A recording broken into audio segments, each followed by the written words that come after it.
What is self-confidence, and why is it important? Self-confidence is understanding that you trust your judgment and abilities and that you value yourself and feel worthy, regardless of any imperfections or of what others may believe about you. Self-efficacy and self-esteem are sometimes used interchangeably with self-confidence, but they are subtly different. We increase a feeling of self-efficacy when we see ourselves, as well as other people like us, acing abilities and achieving goals. This urges us to accept that, on the off chance that we learn and buckle down in a specific region, we'll succeed. It's this kind of confidence that leads individuals to acknowledge troublesome demands and to prop up even with difficulties. Self-esteem is a more general sense that we can cope with what's going on in our lives, and that we have a right to be happy. Also, self-esteem comes in part from the feeling that the people around us approve of us. We may or may not be able to control this. What's more, if we experience a great deal of criticism or dismissal from others, our self-regard can without much of a stretch endure except if we bolster it in different manners. 1. Stop comparing yourself to others. Regardless of whether you contrast what you look like with your companions on Facebook or you contrast your salary with your friend's salary, correlations aren't solid. Indeed, a recent report distributed in Personality and Individual Differences found an immediate connection among envy and how you feel about yourself. Researchers found that people who compared themselves to others experienced envy. And the more envy they experienced, the worse they felt about themselves. It can be a vicious cycle. Pay attention to times when you compare your wealth, possessions, skills, achievements, and attributes. Thinking that other people are better or have more will erode your confidence in yourself. At the point when you notice you are drawing comparisons, advise yourself that doing so isn't useful.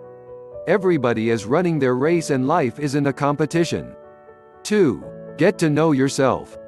When you can understand yourself, your thoughts, and your self-worth, you can start working on improving it. If you have negative thoughts, acknowledge them and write them down. You can then reflect on it and see what you can change to make grow your self-worth. On the off chance that you don't set aside some effort to hear yourself out and see the amount you put yourself down, you won't realize how to improve it. This is why it may be good for you to write in a journal, as you will be able to see your thoughts and the way you treat yourself physically in front of you and can work on improving it for the better. 3. Embrace self-doubt. Sometimes, people put off doing things, like inviting someone on a date or applying for a promotion, until they feel more confident.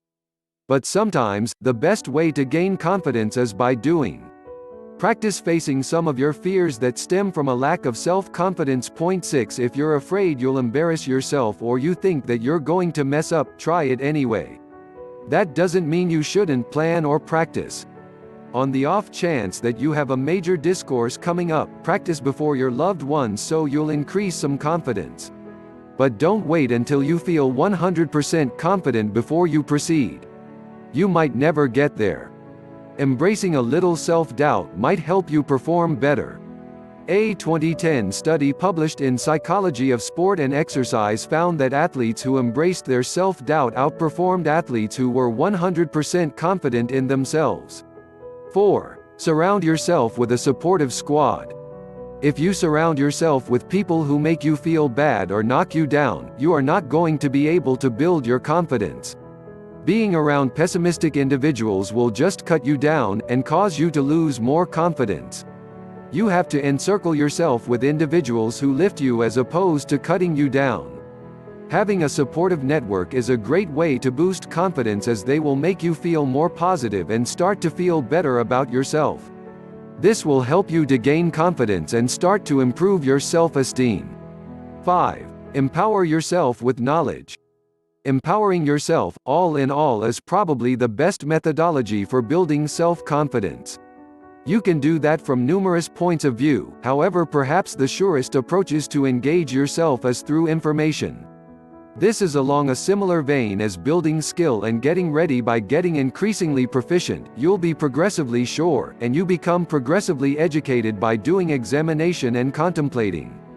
The internet is an extraordinary apparatus, obviously, yet so are the individuals around you, individuals who have done what you need: books, magazines, and instructive organizations. Some tricks to look confident and consequently, you will be 1. Dress nicely. A conclusion of the main thing above, if you dress pleasantly, you'll like yourself. You'll feel fruitful and satisfactory and prepared to handle the world. Presently, dressing pleasantly implies something else for everybody. It doesn't mean wearing a $500 outfit, yet it could mean easygoing garments that are decent looking and adequate. 2. Speak slowly. Such a simple thing, but it can have a big difference in how others perceive you. A person in authority, with authority, speaks slowly. It shows confidence. An individual who feels that he does not merit tuning in to will talk rapidly, because he wouldn't like to keep others looking out for something not deserving of tuning in to.